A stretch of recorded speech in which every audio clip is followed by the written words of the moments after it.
is a stunning goal. Is that the moment? Plays it out wide to Walker. Walker on the right edge of the area. Now in a crossing position. Plays it in low. Oh, that is a cheeky goal. Bernardo Silva with a little back heel. Drags it into the far corner of the net. Phil Foden has a look of complete disbelief that Bernardo Silva was even capable of doing that. Gundogan, there's plenty of space on the Manchester City right for Bernardo Silva. Position that he has tended to play as an out-and-out right winger, but always given the licence to come back inside, and to good effect as well. It didn't take Manchester City long. Bernardo Silva, the architect, Ilkay Gundogan, the goal scorer. Some magnificence from the Portuguese.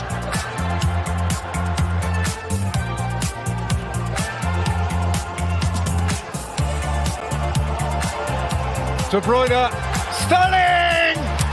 Oh, delightfully done. He's another one right now who can do no wrong, Raheem Sterling. A truly exquisite finish. Grealish down the left. Oh, he's got the better of Trippier. And he plays it in. Good ball. Gvardiol in the penalty area. Scores for City.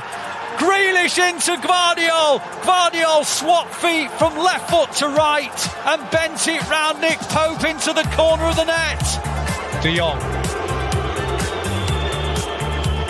Toure. Aguero. Toure! What a goal! Potentially a title winner! Gloriously stroked home by Yaya Toure! Is that the moment? It is a fabulous goal. De Bruyne, what a ball towards Bob, and Oscar Bob tucks it in for what may prove to be the decisive goal. And yes, they'll talk about the finish, but what about the setup from Kevin De Bruyne? Good afternoon, everybody, and welcome to Matchday Live. I will never get over that Oscar Bob goal. Welcome to today, of course. We are taking on Newcastle. There is our manager, Pep Guardiola, arriving to St James's, and there is lots of good news for you all. Part of the fact that there is no more international breaks until March. Hooray! So, non-stop Manchester City football. You can see the team on your screen there. They are arriving. Let's have a little recap for you on today's starting 11. And it is an unchanged team from the one that, of course, thrashed Liverpool just before the international break. So it is Donnarumma, Nunes, Dias, Gvardiol, O'Reilly, Nico, Bernardo Silva, Foden, Cherki, Doku, and a man who may today get his 100th Premier League goal. Everything crossed for our man, Erling Haaland. Look at that timing there, smooth, and what a couple of weeks it's been for Erling Haaland as well. More international goals in the week, and obviously a huge congratulations to Norway and all of the countries that qualified for the World Cup in the last 2 weeks. Thank you so much for joining us on today's Matchday Live. I've missed you all. It's been 2 weeks without you all, but it's been a wonderful 2 weeks for so many of our players. So we are delighted to have you in the studio with us today ahead of a 5:30 p.m. UK kickoff against Newcastle. And joining me in the studio today, we have a man that has played for both City and Newcastle. It is, of course, one of our faves. It is Steve Howey, and he is joined today by one of his former Newcastle teammates, making his debut on the show, Rob Lee. Welcome. Thank you very much. Thank you. Now, just are you vouching for Rob before we start the show today, Steve? Was it your recommendation? Did, yes, it was my recommendation. I had a number of choices, but he was definitely up on the list. Good. So, yeah. I think he, although it's his debut, I think he'll be fine. Good. We appreciate it. Thank you for being here, Rob, today. It's a pleasure to be here. I'm looking forward to it. Looking forward to getting into everything about your career in Newcastle as well. But of course, let's start with the City team, which we've just seen there, Steve, unchanged from the Liverpool team, which really, given obviously the international break went smooth in terms of injuries, no surprise given how good that Liverpool performance was. Yeah, but having said that again, I think with Pep, you sometimes just don't know what kind of team he's going to pick. So I was surprised it was the team is the one that started against Liverpool. But having said that, the performance against Liverpool was absolutely fantastic. And he's just basically sort of saying to the players, look, go out and do it again. With your midfielder head on, Rob, when we look at that City 11, obviously with the injury that Rodri's had for a while now, this season for us, Nico feels like he's really stepped up and he's really starting to control that midfield area. How impressed have you been with Nico this season? Yeah, very much so. I say Rodri's a big player to replace. I think he's been one of the best midfielders, in the world. He's had his injury problems, so Nico will come in and do what he's done is brilliant. It does help when you've got Erling Haaland up front and Doku on the wing, though, because them two at the moment are probably the most informed players in the Premier League. Oh, certainly, yes, absolutely. And when they combine as well, like they have been doing, obviously seeing some of the goals here from the Liverpool game, I'm not over how good that Jeremy Doku performance was in that game, Steve. Yeah, I mean, for me personally, last season, I think he's had some good performances last season, but it was probably the decision making at times, and maybe the final ball at times wasn't probably as good as what it could be. But this season, I think it's a lot better. Everything about it seems a lot better. As I said, his decision making is better, the end product is better, and of course, if you're a defender coming against that, it's so difficult because you show him one side, then he goes the other, and then vice versa, and then he does like that term when he puts his foot on top of the ball. Pair that with the fact that he's lightning quick. It's just a defender's nightmare. And especially in that Liverpool game, he ran Conor Bradley ragged. His performance in terms of some of the stats from the game are just unbelievable. And his goal, I remember, Steve, I felt like I physically gasped at how good that finish was. Yeah, I mean, it topped off a brilliant performance. I mean, he's causing problems here. I think the big central defender for Liverpool just gets himself in all kinds of problems. I think that is a penalty. He does get clipped. I think it's unintentional from the goalkeeper, but I still think it's a penalty. I mean, I do like Conor Bradley. I think he's a decent fullback. I mean, he's come in obviously for Alexander-Arnold, but I think he is a defender that it's difficult to play against. But I thought Doku just had him all over the place. Very, very happy taking players on, just little touches here and there. And just as I said, the pace. The pace is a defender's nightmare. I mean, as a sort of ex-defender, that's one thing that you just don't like playing against. I could watch these highlights over and over and over and over, Steve, especially when you think about the Conor Bradley performance in the Real Madrid game when he pocketed Vinicius Jr. And then a few days later, obviously, we do this as well. I mean, Cherki as well has continued this season to grow and impress. Yeah, I think, the performance from the Man City players this season, I mean, obviously there was a lot of talk last season with the kind of, some of the results, if you want. It's weird because Man City, for me, have kind of gone a little bit under the radar. But then this fantastic strike, I mean, it is a strike. As soon as you hit it, you know for a fact the goalkeeper's not getting anywhere near it. It's just bending away. Probably as if there was a camera behind him, you would see that. And initially, it's probably behind, it's the outside of the post, and then he just bends in. It's a wonderful finish. But as I said, it topped off a fantastic personal performance. And it was a clean sheet again for City. I feel like defensively this season, perhaps, Rob, we're not getting the plaudits that we deserve. We've got the second best defence in the league behind Arsenal. We seem to have a settled defence. Obviously, today again, we've got the same four from the Liverpool game as well. What have you made of City's defence this season? Well, I think Steve's hit the nail on the head. I think they haven't got the rewards they deserve, really. And I think it's all because of Erling Haaland. Everything's on Erling Haaland, his goals, and their defence goes unmissed, really. It's sort of like they play very well, and they're quietly they're in contention. People have forgot all about them because of how well Arsenal have started, how badly Liverpool have done, and everyone seems to have forgot about Manchester City. But it's just for me, it's Erling Haaland is I've never seen anything like him. And I played with Alan Shearer. He's a good friend of mine, but I've never seen stats like Erling Haaland, and I keep going on about him, and I've in my lifetime I've never seen stats like it. It's madness. Well, we're going to get into Erling Haaland and his stats a little bit later on, and then everybody get excited. We'll give Rob a little warning there. We've got a game for you both. And Steve, you know I love my games. Yes, I love getting you guys to play games on this show. So we do have an Erling Haaland-related goal-scoring game coming up as well. Can we have a little word on Phil Foden as well? Because obviously he's had a great week with England. That was some assist for the Eze goal for England as well. But in terms of City, really feels like this season he is coming back to the Phil Foden that we know and love. Yeah, I mean, because obviously last season, probably by his own admission, it wasn't great for whatever reason. I mean, I think the season before he'd won the Young Player of the Year, and rightly so. But this is what he loves. He loves finding those little pockets. I mean, that goal, he just feeds it in. You would get some players that would try and hit that as hard as they can. Or basically what you see is striking through the laces, but he just hits it with the side of his foot, guides it into the corner. I think he's got another one quite similar to that as well. But, I mean, a top player. I said he did get that criticism last year, but to be fair to him, he's just got his head down, he's worked hard, and he started this season fantastically well. Oh, he really has. Look at that there. Oh, it's one of those, Rob. As someone that's never played football, he makes that look very easy to me. I feel like everybody should be doing that. He always has done. I mean, I think people forget that he's coming to the Man City side really, really young. You know, how many years he's been playing now. And probably the first time last year, he's got a little bit of criticism because everyone's hailed him as a boy wonder, which he has been.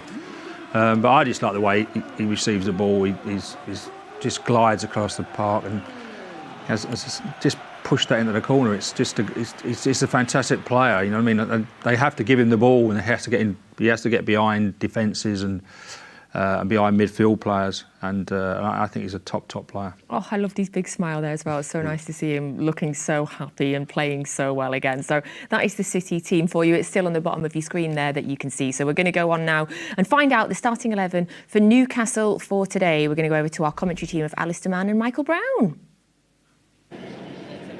Thank you, Natalie. Yes, indeed, we'll have all the Newcastle information for you in a matter of moments. Michael Brown on commentary duty with me. Before we get on to Newcastle, Michael, were you surprised with the same 11, albeit there was an international in the middle, or did you expect the same 11 for City? Well, I think if everybody comes back healthy from these international positions, how many minutes they've played, the loading, you look at your opposition, to see how possibly you could sort of capitalise on certain areas. But, you know, they certainly deserved it, didn't they, after the performance before the international break against Liverpool, and rightly so. We're in our stride, we're playing very, very well. I think the excitement is down the wider areas at this moment in time, and Jeremy Doku, Cherky's coming in, Ford and etc. Erling obviously setting records here and there, but you know, the back four as well, having a sort of a spell of playing together is so important. The two fullbacks have been mentioned, how they would get on against Liverpool, so certainly deserved. This is a big different test, and I think we'll be ready for it. We talk about tests. Let's give you the Newcastle lineup now. They are Nick Pope, and then the usual back four is completely changed. They've got Livramento, Cher, Thiaw and Hall as the back four. I'll come on to that in a minute. Guimaraes, Tonali, Joe Linton, Murphy, Voltemada and Barnes. 3 changes for Newcastle. All 3 of them are in the back four. So they bring in Lewis Hall, who hasn't started a Premier League game since the 21st of September. Fabian Schär, who hasn't started a Premier League game since the 13th of September. And Tino Livramento, who hasn't started a Premier League game since the 28th of September. So almost 2 months for the lot of them since they've started a game. Michael, what does that tell you? Newcastle may be down to the bare bones today. Well, you look at that, the ever consistent Dan Burn, obviously indirect red card. Trippier just reported a late injury is the report through him, so that'd be a massive blow, wouldn't it? Lewis Hall's been a big talking point about getting him game time in that left back area. So it's a good time for City, for Newcastle, with that inconsistency at this moment in time in this stadium in particular, in the Premier League. You know that they can get results, they can cause problems, but as well, not just defensively, Ali. Anthony Gordon as well, a hip injury, that's a huge blow for them also. So a good time to come and play here with those changes, but there's still a dominating force here. You got to look at that midfield 3, can cause anybody problems, and you know, I think it's going to be it sets up really nicely, isn't it, for a really fantastic game. Who in particular impresses you in that Newcastle 11? I think you got to say for me is Tonali. I think you're looking at the midfield areas. I think that blend, being able to take the ball, he can do different things. Obviously, Joelinton dropped back in there to help out, but I certainly feel like he's the one who gets it going. He can be the link in the middle of the pitch, to look for him wherever possible, to try and start things off. So he'll be probably the leader. And I think, as you say, after that, Baltimore at the top of the pitch is dropping in more. He's starting to find his feet with different types of goals. Obviously a huge loss losing Alexander Isak, but he is a threat. I think he drops into the pitch. I think we need to go in and go tight with him, not necessarily let him get any link-up play. But you just know when this crowd gets behind them, they're finding a little bit of an inconsistency at this moment in time, and they've got to find the answer. And Eddie Howe, with that experience, generally finds a solution at some point. Well, they've lost 4 of the last 6 in the Premier League, but at home they're normally a different proposition. So far this season, they have lost at home to Arsenal, Liverpool, and in the Champions League to Barcelona. Can City become the latest team to beat them here, do you think? I think so. I think this is the next test for Manchester City. We've seen exceptional home form, through question marks still of this new team, this new sort of setup, more dynamic, great legs, energy, high-speed running. Is a different City. It certainly suits Erling Haaland, but now on the road, these are the tests now. We're going to go on and win the Premier League. These are the people are saying City are back. City are at the best at this moment in time. It will tell us a lot at the end of this 90 minutes today whether we're seeing a real change, a level of sort of consistency that we can sustain to go on and challenge Arsenal, who are the leaders at this moment in time. Thank you, Michael. The thoughts there of Michael Brown, who's alongside me on commentary duty this afternoon. Remember, if City do win today, they go a point behind Arsenal ahead of the North London derby tomorrow. Plenty of incentives. Back to you, Natalie. Thank you so much there to Alistair Mann and to Michael Brown. And just a little Premier League update for you as well. Nottingham Forest are currently at Anfield beating Liverpool 3-0. So we're not the only ones that can beat Liverpool 3-0. On that Newcastle team news, though, 3 changes from the team that last time out for them. So Livramento comes in. Also, Lewis Hall comes in for Dan Burn, who is suspended. And Fabian Schär makes his first league start in place of Sven Botman. That is since September from him. So first, Rob, a pretty general question for you. For perhaps some of the City fans out there that have not watched a lot of Newcastle this year. 14th in the league before the game started today. Obviously doing well in the Champions League, but what is your take on what's gone wrong so far at the start of the season? I think it's only 3 league wins so far in the Premier League. Yeah, I think they're 2 different teams. So the team that play at home are very, very good.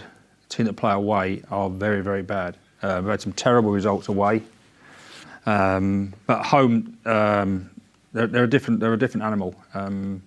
We've got a few injuries. We've had a few injuries. It's just inconsistency. As Michael Brown said there, I think the midfield 3, I think are combined. I think they're the best 3 in the Premier League. I think the 2 fullbacks, now that Lewis Hall's fit and Livramento, they'll be the England fullbacks for the next 10 years, in my opinion. So it'd be interesting to see how well he does against Doku today. I just think up front I'm going to probably get slaughtered for saying it, but they miss Isak, they miss goals. Nick Voldemort has done really, really well, but he's not your centre forward, he's not your Alan Shearer, he's not your Erling Haaland. He likes to drop back, and I think the wingers have been really inconsistent. I think Harvey Barnes has been the best player out of all the wingers. Gordon's done really well. He's injured again now. Alanga has been disappointing, I think. Murphy does well when he comes in, but I just think they're just 2 different animals, really. But so it'd be interesting to see how they do against Man City because it's a home game. So I expect them to go at them really, really quickly. And you never know. With these 2 teams, I think it's going to be a high-scoring game. So many things to pick up on there, Rob. But first, I just want to tell you that Nico Riley says no to that. He says he's going to get himself... I do like him, by the way. I do like him. I must admit, I'm a little bit biased towards Newcastle, but I still think Lewis Hall's a top player. That's okay. We're a little bit biased towards Man City, Steve, so we don't mind, do we? Yep. I think the Nick Voldemort part's really, really... it's a really important thing to talk about how the impact of Isak leaving in the summer and the way that it happened as well, how it ran into that August period and just the way that it played out in the end. Voldemort is a very different player to Isak. How has that affected the way that Newcastle have been playing? I think it's affected the team. Voldemort himself has got a good record. He's scored a lot of goals. I think it's sort of like changed the dynamics of Newcastle. Isak was more direct. He was quick. Scored a lot of goals. And Voldemort, I think he likes to drop back a little bit further. So he's not quick. So I'm sure Man City are going to push up high up the pitch. You've got Gordon missing with his pace. Alanga's not playing with his pace. So I think pace is the thing that I'm not saying the wingers are slow because they're actually quite quick, but I don't think over the top they're going to trouble Man City too much. So, as I say, and I think Wissa's been, signing Wissa to be one of the replacements for Isak, and him being injured the whole time has not helped Newcastle at all either. So. Yeah, it's been unfortunately it's had a minute of Premier League football yet. Talking about the midfield three, big praise there for Rob for the midfield three. We know that obviously when we played Newcastle previously, the midfield, when it was Tonali, Joelinton and Guimaraes, they overran us at St James's last year. How highly do you rate the midfield of Newcastle? Very. For me, the standout player is Tonali. A lot of people will talk about Guimaraes and Joelinton. Joelinton, for me, is a glorified bully, but he does that in a good way. You'd want him he's a player that you want in your team because he just goes around and he is the one that pushes and shoves and just makes it difficult for players. And players want a little bit of time on the ball. They want to look good, and he doesn't allow you. But Tonali, for me, is the player. But when you've got the players and the quality that City have got in the midfield, no matter who you're playing against, they'll always show that little bit of quality. And it only takes that split second just to get that tiny little piece of yardage that you need to put the ball through for likes of Doku or Haaland. As a fan, I love a bully in my team. I love a bully. Who was the bully in your team? David Back was our bully. Yeah, he was a huge bully. He was only little, but he was a hard Yorkshireman and quite close to the psychopath. Yeah. He was just like in the best way. Kick everyone. But he was just how we put it was a bit of a wrong 'un. Yes, love that. I mean, as I said, as a fan, we're all for that. When you play against them, not so much. But when they're on your team, we're very happy with it. So, Rob, your debut on the show today, what we always like to do when we have people coming on for the first time is get to know them and their career a little bit more. So we're going to have a few minutes talking about you. Oh, I love that. My favourite subject. When I heard you were coming on, obviously, whenever your name comes up, it is Newcastle that I feel like you're so well known for. But of course, there was a good few hundred games for Charlton before Newcastle. That's where you started your career. Yeah, I started at Charlton. Yeah, I think because of the Premier League beginning in '92, everyone thinks that nobody played football before then. So, but yeah, I had 8 years at Charlton and played in the first Premier League as first division as it was. We got promoted and a few times, which was unbelievable for a club the size of Charlton. Then we had no ground. Was playing every game was away from home. At Sellers Park and Upton Park, and we got promoted. So I had 8 great years there, and my dad was and still is a big Charlton fan. So it wasn't until '92 that I joined Newcastle, and then that's when everyone remembers me really. And Kevin Keegan signed you? He did, yeah. He lied to me as well, yeah. Tell him the story. Please tell us the story. Well, the story is that Kevin Keegan was my hero. So I had pictures of Kevin. I was a West Ham fan as a kid, but Liverpool, he was the first superstar. I had pictures of him. I loved him. And obviously, when he came in to sign me, I was in awe of him, sort of thing. So I believed everything he said, and I'd turned down Middlesbrough. Week before I signed for Newcastle, just saying it was too far north.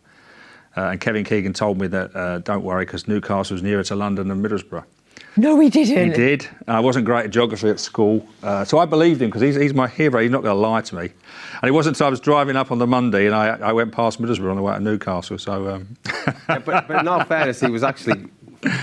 To help Rob out, he was kind of right, because what he was thinking of is basically you just get the train. Yeah, the train is direct, yeah. You can't get the direct train really from Middlesbrough to... I can get you home quicker, basically, what he was... I can get you home from Newcastle quicker. I imagine you're happy with that lie now. Otherwise, perhaps you wouldn't have had such a great career in Newcastle. Yeah, it's quite famous now, especially in Newcastle. People think I'm really thick Londoner. Yeah, my geography anywhere south of Watford would be similar. Well, so yeah, exactly. Yeah, we reverse up there. So were you there at that time? Yeah, I think Steve? He was a young kid coming. He was a young centre forward, dreadful centre forward. No, you weren't. I was a good centre forward. He was a dreadful centre forward. Do you know why he was dreadful? Because my supply from a midfield player was awful. We had to chuck him at the back. He was good at the back, but he was terrible up front. I think were we about 8 years, 7, 8 years or something together? Yeah, it probably was. Yeah, I left in. Yeah, you left before me, didn't you? I left in 2000. Yeah, I left in 2002. Yeah, so 8 years. 8 years together. Yeah. Oh wow. Yeah. That's amazing. He was injured most of the time, to be fair. So. Do you know why? Because of his runners. And I was having to cover his runners because he was too lazy to track back. So was life at St James's Park sort of everything you expected it to be, and what we think of Newcastle just being so football obsessed? Yeah, it was more than that really. It was. I certainly didn't expect the, as you say, the whole city thing of everyone was wearing Newcastle tops. You know, grandmas and kids and dads and mums, and everyone was in Newcastle tops. It was amazing, and it was just. For me, going from Charlton, no disrespect to Charlton, it was to go to a city where all they think about is football. You're walking around and all they want to talk about is football. And how friendly they were up there as well. They just, I still go back there now all the time, and I left 23 years ago. So just a great place, and obviously the ground wasn't as big as it is now, but it was a huge ground. The support, especially when I first joined, we got promoted in our first year and. Went up into the Premier League, just started, and Kevin Keegan famously said to Alex Ferguson, "We're coming after your title," which we thought he was a bit mad to do that straight away. But and we finished, I think it was third in our first season. So I don't think anybody else will do that now. Yeah. Oh well, Sunderland are trying. They're doing very well. I think they're getting beat though. Yeah, must be today. I think I'll so. That's good then.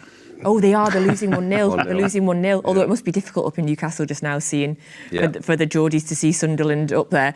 We always like to see as well, we have guests coming on, have they ever scored against City? Now, you very, very nearly should have scored against City. Do you remember this, Rob? This was my goal. Les Ferdinand nicked it off me. I remember this so well. It was definitely going in. Typical centre forward. Look. No, he didn't! No! That's definitely going in. He has pinched it. He just pinched it, isn't it? Yeah. Does he celebrate as well? Yeah, he goes the other way and celebrates. No, he didn't. He did not. He did. Look, typical centre forward. Alan Shearer would have done that as well, look. Oh, easily. So it's going straight in the net. See it from this angle, it's going straight in. Oh, it's easily in. Driving there, look. Oh, Les, scandalous. I think he was embarrassed actually. Can you imagine if he was offside? Oh. Is there a shot coming? Oh, no, he didn't, Look at him laughing his head off, look. He knows what he did. He knows what he's done. That's amazing. Although, when you were in a team with Alan Shearer and Les Ferdinand, I imagine there was rarely a chance for you to actually score as well. No, you certainly couldn't take penalties or free kicks. Yeah, and Ginola was in there as well. So if you wanted a penalty or free kick, you was way down the line. So, but yeah, it was good to play with some great players. You look back in your career and you think, wow, I played with some fantastic players. Well, you did, of course, score some goals as well while you were at Newcastle, and a lot of assists, and the player that you connected with the most was, unsurprisingly, Alan Shearer as well. What was it like to work with and to assist and to play with him? Listen, he was a top player. I mean, him and Les Ferdinand, I still think is the best pairing that I've ever seen. Everyone said that they couldn't play together. When we bought Alan for a world record 15 million, they all said that he was there to replace Les, but Keegan put them together, and we used to come out and going down the tunnel and think, blimey, centre halves must be thinking, who am I going to pick up? They're both quick, they're both big, they're both good in the air, and you can see them looking around and think, wow, which one do I pick up? And I think they scored nearly 50 goals in the season they played together. So it was, but both top players. But Alan was just probably a better finisher than Les. He hardest side foot I've ever seen. All he wanted to do was score goals. And that's all he wanted to do. Just like a man we know very, very well as well. Now, we looked it up, and you both played together 165 times. That's a lot of times. That's a lot of times. Any like good? More.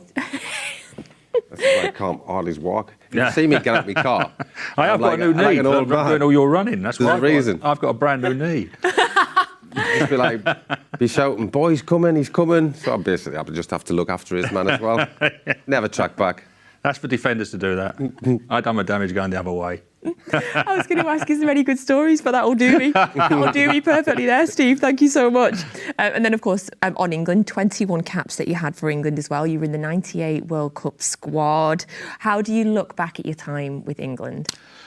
Yeah, I look back at it fondly. Obviously, as a kid, all I wanted to do. Look at that. Oh, wow. Look at us both there. Look.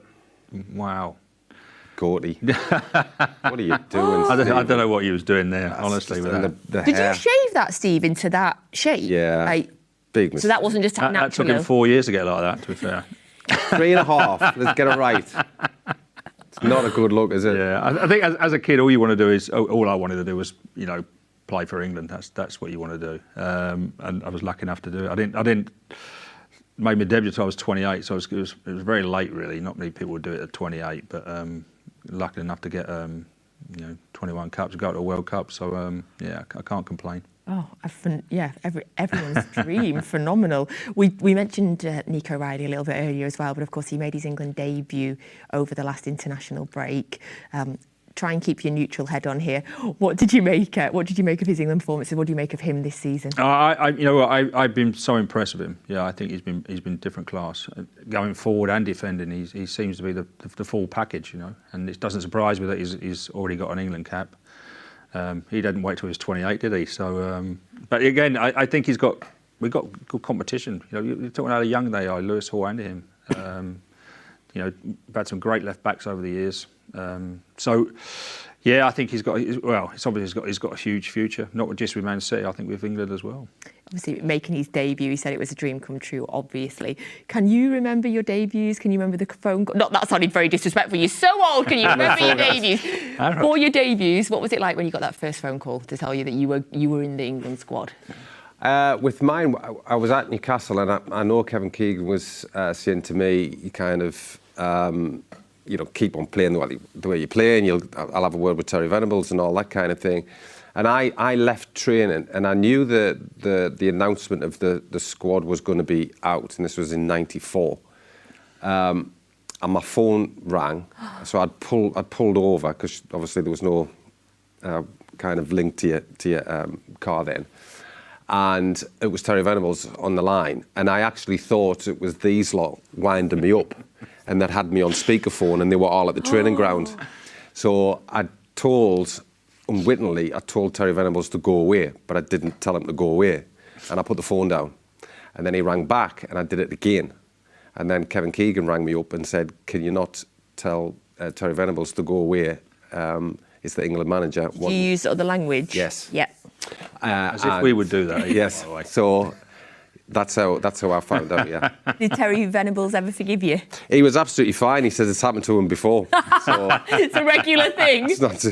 I was all right. Yeah. How about yours, Rob? Mine was just at the training ground, really. There was rumours that I was going to be in squad before. I think it was. I was injured to squad before, and then just Kevin Keegan said you're going to be in the England squad. So that was mine was very basic and went down. What was your debut? Nigeria. That was my second game, I think.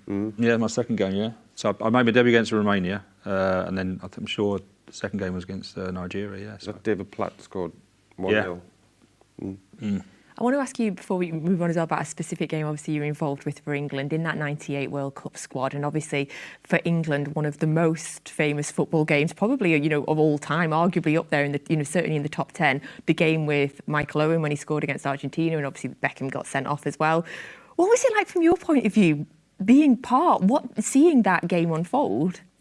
Yeah, it was mad. Yeah, it was. Obviously, there's all the rest of us were on the bench watching the game. Michael Owen was only a 17-year-old kid. He came in. He didn't play the first game because Teddy was playing, and then Glenn Hoddle just unleashed him, and he was, against Argentina, it was unbelievable. And then the sending off is, it's mad sending off, and it's sort of like one of those things. Is it a sending off? I'm not sure. Probably Man City fans will say yes, but it was David Beckham, and it was one of those things. But even after that, we down to 10 men. We could have won the game. Sol Campbell scored a goal. Looked a good, fine goal to me. That was disallowed, and then obviously went out on penalties. And a game we still talk about now in 2025. Yes. Well, I think it's one of those games that you think, well, I think if we'd have gotten through Argentina, because we had a really, really, really good team. You know what I mean? I wasn't in it, but we had a really good team. I was a backup, but we had some great, Paul Scholes, Alan Shearer and Michael Owen coming through. We had David Seaman, Tony Adams. We had a great team, and really, as I say, if I think we'd have got through that game, I think we'd have gone on to do, if not win, it'd be very close. Well, thank you so much. Lovely to find out a little bit more about you as well, and obviously your close friendship with Steve Howey, who clearly still adores you, Rob. Yes, I know. Now, we mentioned him earlier. A man that lit up the game against Liverpool was, of course, Jeremy Doku. Now, many times on this show, we have likened Jeremy Doku to our very own Sean Wright-Phillips. And it was genius of the content team, because we sent off our Sean Wright-Phillips to catch up with Jeremy Doku.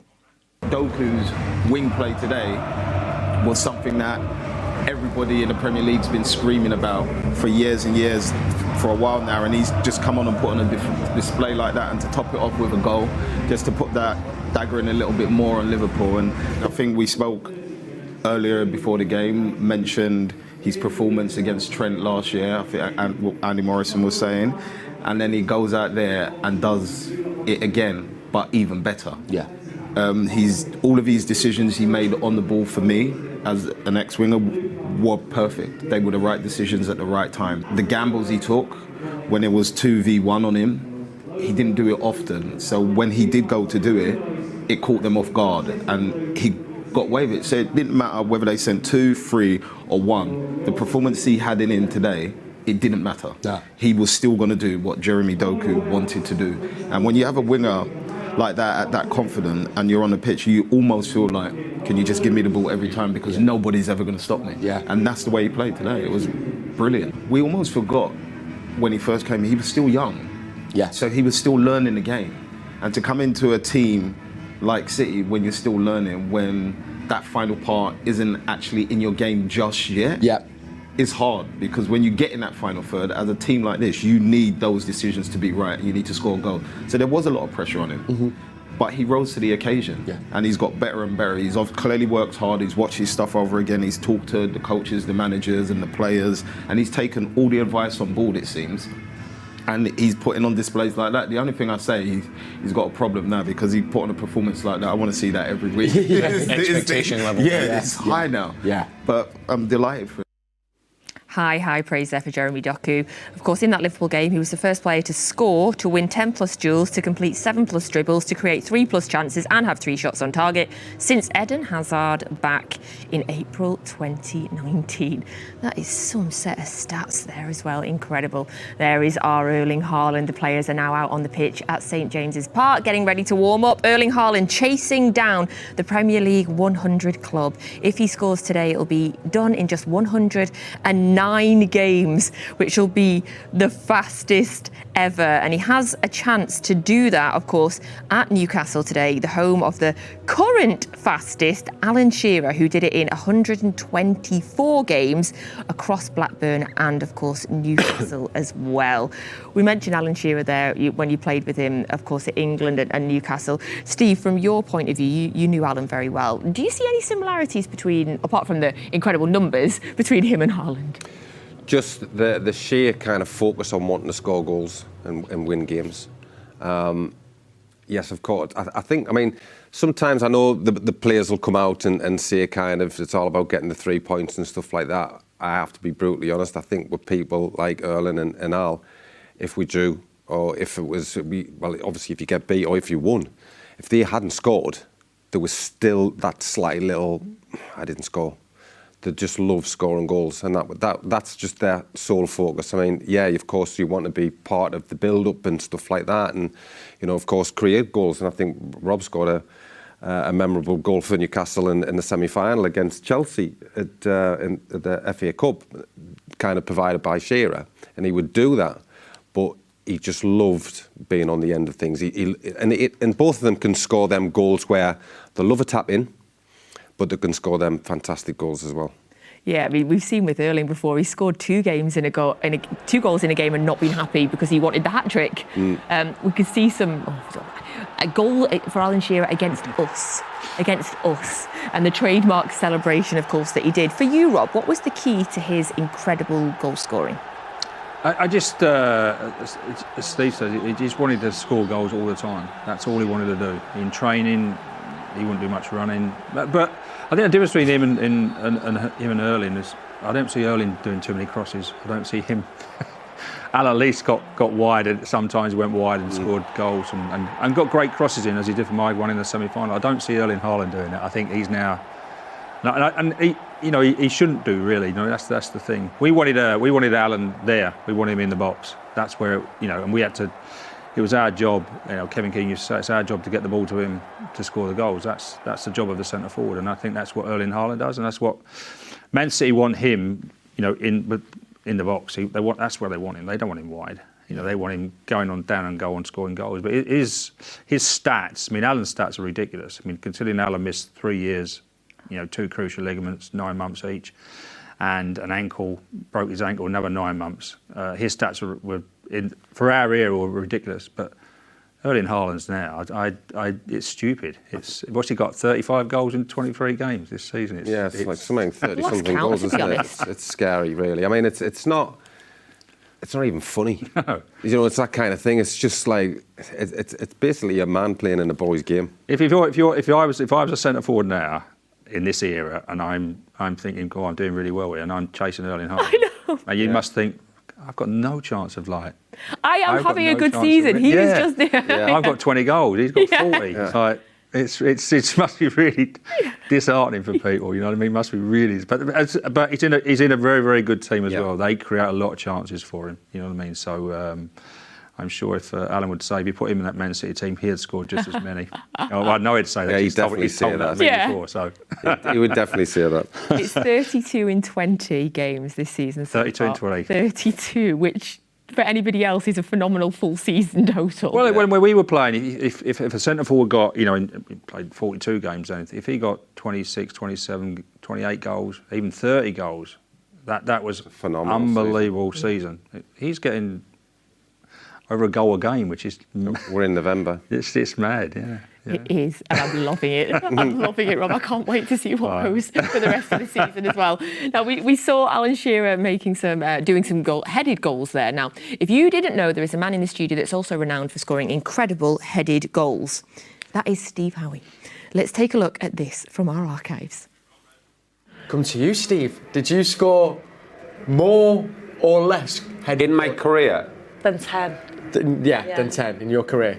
I know for a fact I scored more than 10. If this is lower, the lads that done these need to look in the mirror, by the way. Never in a million years. Shocking. Score more than that here. How many was it, Steve, do you reckon? More than 10 anyway. I'd have getting about 15, 16. 15, 16 altogether. Julian Alvarez, has he scored more or less than Steve said? I've lost. I'm out the game. I'm not playing now. I'm not having. I was prolific. 8 for Bernardo Silva. How can Bernardo Silva get more headers than me? He's waist height on me. OK, Steve, we have an apology for you. Oh, were you wrong? We were not. We just didn't fully explain the game to you. So the game was headed goals at City. So you had 7 at City, but you did have more than that in your career. You had 11 in your career. So I was just wondering if you wanted to... So you only got 4 for Newcastle? Yeah, yeah. Do you know why? Do you know why? You made the point. And he was a centre forward. 2 of them was a centre forward. Do you know what the problem was? This is why I scored that many, even though I was only here 3 seasons and I was at Newcastle. I think it worked out by about 14. When you've got Shearer and Les Ferdinand up front, they don't aim for the likes of me. They aim for them too. And when he would look up, and I was arcing, by the way. He loved an arc. Yeah, he loved an arc. So they never used to look. They never used to try and pick me out. Where at Man City, we had Kevin Horlock and Mark Kennedy would try and get the ball in. But yeah, I'm not surprised it's that many. It's got a lot with feet as well. Are you forgiving our production team, or is that you done with them? I'm going to have a think about it. Fair enough. Fair enough. Just remember they are getting you a Chinese for while we're watching the game. And so all is forgiven. It's not a problem. Of course, with Erling Haaland, this season he's part of the leadership group. He captained the side when we played Dortmund. He led out the side as well. Obviously, for Alan Shearer as well, the leadership that he had amplified how well he was respected as well. Can you see similarities there in terms of Erling leading and Alan leading and how that has impacted their games? I don't know. I think we're in a different era, so it's very difficult to compare them. Alan would shout, scream, holler. I can't see Erling doing that. But I think you get people that lead by example. We had Peter Beardsley, sort of like he never said a word, but the way that he played, the way he ran around, the way that he played his game, everyone looked up to him. And I think Earley's the same. He's their talisman. He's their main man for Man City. So it's inevitably he'll be the captain, and everyone looks up to him. And Man City can be playing badly. The thing about our centre forward and having a great centre forward is you can be playing badly, or things not going well. You're trying things, and they get a goal out of nothing. And all of a sudden, everybody's confidence goes up, and you start playing well, and he gets another goal. And I think that's the difference between the teams you see at the bottom of the Premier League and the teams you see at the top. Top teams have always got a top centre forward who can finish, and Man City have got the best. Did they have leadership groups when you guys were playing, or is that a modern thing? I think you had a number of players that were more kind of senior. And the lads used to kind of run the dressing room, and you knew who the senior players were, really. So a lot of the lads were vocal. And there's some lads, it's just like every dressing room. You've got lads that like to be heard. Some are just born leaders. And some lads that are just naturally quiet, but once they cross over that white line, they're completely different people. But yeah, you'll always have a nucleus of players in that dressing room at the training ground that's organised and stuff and trying to get everybody to do this and other things. And there's lads that's just quite happy just to, come in, do the jobs and go home. I feel like the leadership side's really suiting Erling as well. I feel like it's part of why he's again doing so successful this year. Alan Shearer holds the Premier League goal scoring record. We have Erling for a very long time. Do you think? Could you see Erling breaking it? Well, if he carries on like he does, yeah, I'll see him break it next season. He gets that many goals. He'd be very worried. I thought. I think he thought Harry Kane was going to catch him, but lucky enough, he went to Germany. Alan doesn't want him coming back because he was getting close to him, but I'm sure he thinks that Erling Haaland will move on. I think he's hoping. He's making calls. Yeah. I think he'll pass it. I don't think there's any danger about him passing it. I just think it's how quick. But I think he's got to stay. Well, if he stays fit, what's his contract? Got another 8-9 years or something on his contract. Yeah, I think it's quite safe to say that he'd pass that, given how many goals he scored. That's the thing. It's staying fit as well. Because obviously, as he gets older, he's still young. But as he starts getting older, you start getting niggers. You start getting more injuries, and that's when we'll see. And also, will he be tempted to go and do something different? No, Rob. No, he won't. 8 or 9 years. Who stays 8 or 9 years at a club these days? Erling Haaland. Have you asked Alan? Because I know you're both still friends with him. Have you asked him how he feels about the record and Erling Haaland? Oh, I ask him all the time. Yeah, I ask him all the time. Yeah, if he beats him, I'll be ringing him on my way home. Yeah, he'll probably ignore me. He'll ignore me cool, like. But we'll set up a Alan Shearer v Haaland group on WhatsApp, and we'll just batter Al. Yeah, second fastest we'll call it. Yeah, second fastest to 100. The name of the WhatsApp. That's amazing. Well, please do, and tell us how it goes. Please do. So, of course, 100 Premier League goals is what Erling Haaland is aiming for today. We really hope he gets there. And this leads in nicely to the fact that we wanted to play a lovely game. Oh, Rob, Steve loves our games. I think he probably should have pre-warned you before you came on the show today. So, basically, we have a wheel. Oh yes, Steve, no expense spared today. And we are going to spin the wheel that is numbered 1 to 100. Whatever random number it stops on, we would like you to guess which player scored that number of Premier League goals. Ooh. Closest wins. It's a competition and it's best of 5. Does that make sense? Yeah. You happy? Yeah. Right, let's have a look at our incredible wheel. Oh, it's not really a wheel, is it? It's not a wheel. It's a number generator. Never been a wheel. Where's the wheel? OK, which player has scored 39 Premier League goals? From any club, any all time, any player. What chance have you got here? Who made this one up? It's just so random. I don't know who they are either, so I can't even give you any little clues. Any random club, 39 goals. How many did you get, Rob? I don't know. Premier League, no?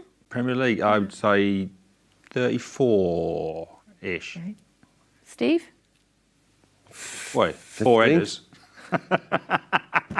5 he got then. Yeah, and yours would have been 35 if Les hadn't stolen it. OK, can we give them a clue? Can we have a clue? What do we think? Chelsea. Can we have a club?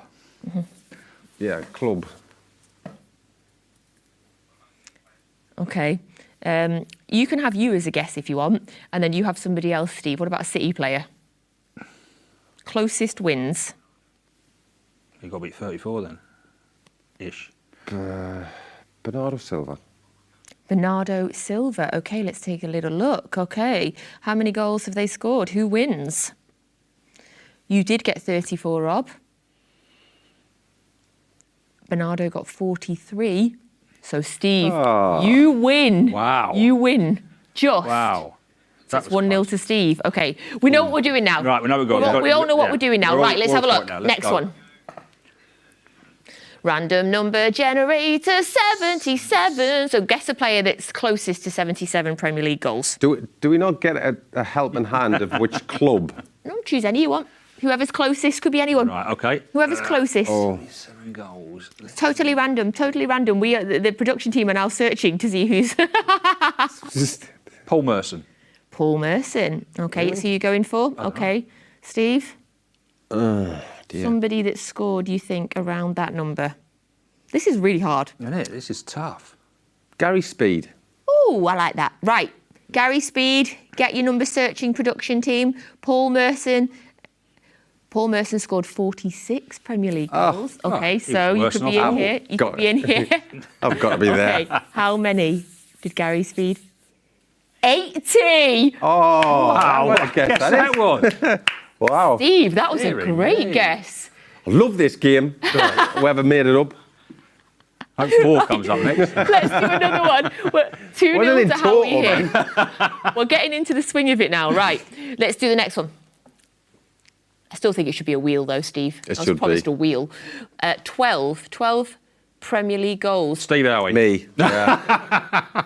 Rob got him first. Rob got him first. It's got to be me. Right, you'll have to go for someone else because Rob stole you. If it was own goals, I would have said Dunny. Sylvan Distan. Ooh, good guess. yeah. Right, Good okay. shading. How many Premier League goals did Steve Howey score? Hold on. So Sylvan Distan Can't take this scored long to count. 7.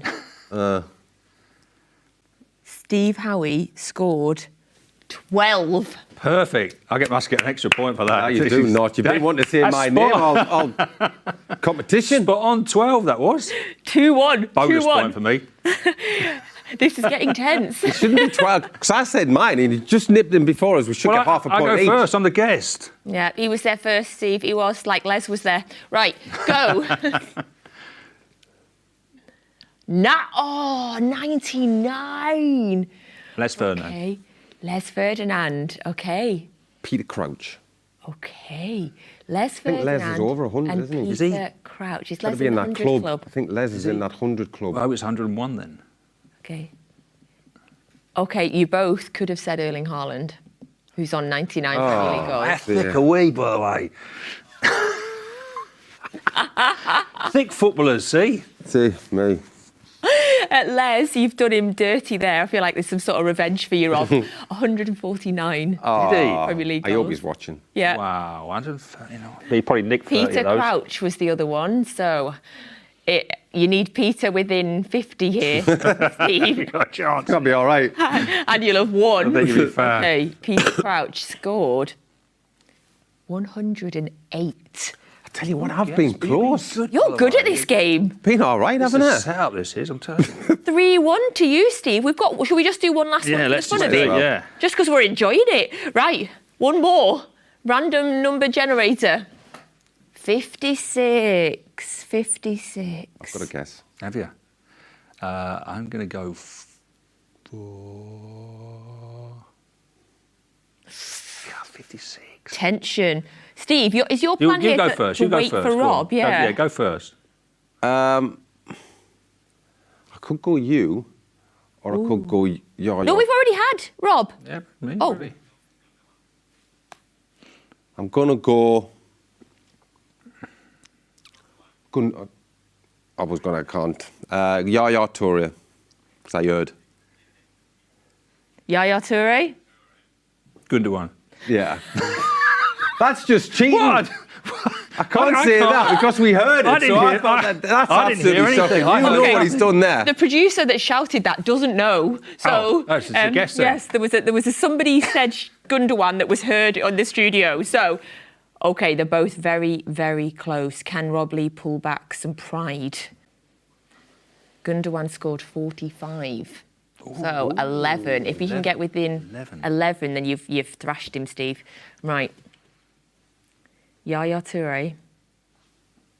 Oh, Steve Howey. 62 for Yaya Toure. I am on fire. Fire. How do you feel? That's good. Justified. I'm disappointed in myself there. Yeah, Rob? Yeah, disappointed because Steve Howey is known as being the thickest player I've played for Newcastle. Says the person who thinks Middlesbrough is closest to London, by the way. Yeah, just remember that story, everybody that's watching. Newcastle's closer to London than Middlesbrough. Well, as the crow flies. I don't care what crow it is, it's still longer. Just going to let them carry on here. We've got 10 minutes before the game if you want to carry on. This is what it used to be like on the bus travelling away. Very much enjoying this duo here. Now, Rob, there is one last thing that we wanted to get your opinion on, and that is captaincy, because of course you had the role at Newcastle from 97 to 99. So before we do that though, let's get the thoughts of Bernardo and Rodri on that role. So here's a little extract from a chat that they had earlier this week. Ambition, attentiveness, appreciation and assurance. Ambition, always. Ambition, yeah. Ambition. Can I go? Ambitious guy, Bernardo. Always going for the big things.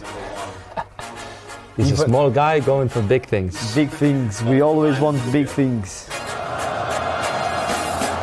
Manchester City are the champions of Europe. The Blues complete the treble after winning the Premier League and the FA Cup. City are the history makers. It was a record we wanted to go after, something never done before, and we're so proud. It's so difficult, so we're very, very proud of this work. Rodrigo, letter I. What do we have? We have integrity, influence, impartiality, or intuition. Ooh, integrity, influence. I think influence will be my word. Holding midfielder has to never ever be in the highlights. Had to be do the job I had to do. But without him, we could not do what we are doing. But the highlights belongs to other people. Holding midfielder has to think for the rest of the team and don't expect the recognition. So, but internally, all mates, staff, whole club knows how important, decisive and massively important for us. Well, influence, of course, you can be an example of professionalism or other things, but you need the people to follow you. You need the influence, right? And make the people want to be what are you reflecting. So yeah, I think it's important. Taking them to the right path. Exactly. Oh, you can watch that full feature, I love that, on mancity.com. So Bernardo Silva is our captain today with only less than 10 minutes now until kick-off. Rob, what's the role of a captain at this point? 10 minutes to go till kick-off. What's the captain doing? What do you think Bernardo Silva is saying right now? Well, again, as we said before, it depends what sort of captain he is, whether he's vocal, whether he's quiet. So I've had both captains, but with 10 minutes to go, everyone's in their own zone anyway. So I've heard captains shouting away, absolutely making no sense at all. And I've heard, I heard Peter Beardsley not saying a word, just saying you're a good player and going around and telling people you're good players. And I think it's motivating people just to say, that the captain thinks you're a good player, and sort of, I never say it to Steve often. So, what was he like as a captain, Steve? I think it's best I don't say.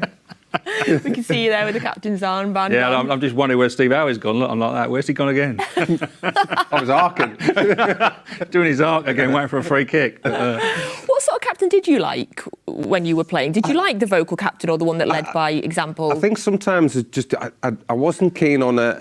In all fairness, I never had a captain that was the screamy, shouty one, and because a lot of players don't kind of respond to that. You do want to just get on with your own thing, and it is good if you get a captain that has a quiet word, or it's just in the tunnel, the one that turns around and come on lads and all that kind of thing. You just know that your captain's always going to be there, and you can depend on him. To be quite honest, I think that was a big thing. You didn't need a captain shouting and screaming and showing everybody to the fans, look at me, I'm shouting and screaming. That doesn't mean to say that he cares more than somebody that doesn't. To be quite honest, so. Just need somebody that's going to be there week in, week out. Yes, as Bernardo Silva most definitely is. So not long now, 6 minutes until kick-off. So give me, please, Steve, your final thoughts on the game and a score prediction. Because of what's happened in recent games between the two teams, I think this is going to be a very open game. I think it's going to be frantic. I think the Newcastle fans will want Newcastle to start quickly, aggressively. But for me personally, I think City's going to have too much. I think there's going to be goals in this game, and I am going to go for a really good, exciting game, but Man City to win 3-1. Oh, and the players are lining up. They're about to come out. Rob, just give us a score prediction. 2-2. Oh, stop sitting on the fence. Well, that's what I Newcastle are at home, and I think we're going to go at Man City. 2-2 is my prediction. Wow, that is a tight tunnel there, isn't it? They can smell each other, I'd imagine, as they're standing there waiting. Thank you very much, Steve Howey. Pleasure. Thank you so much, Rob Lee. We're going to get you Chinese now, Steve. You're all right as your victory prize. Congratulations. Thank you very much, everybody, for watching Match Day Live. We will be back at half-time and full-time, where hopefully Rob Lee's prediction is wrong. We're going to go over now to our commentary team of Alistair Mann and to Michael Brown.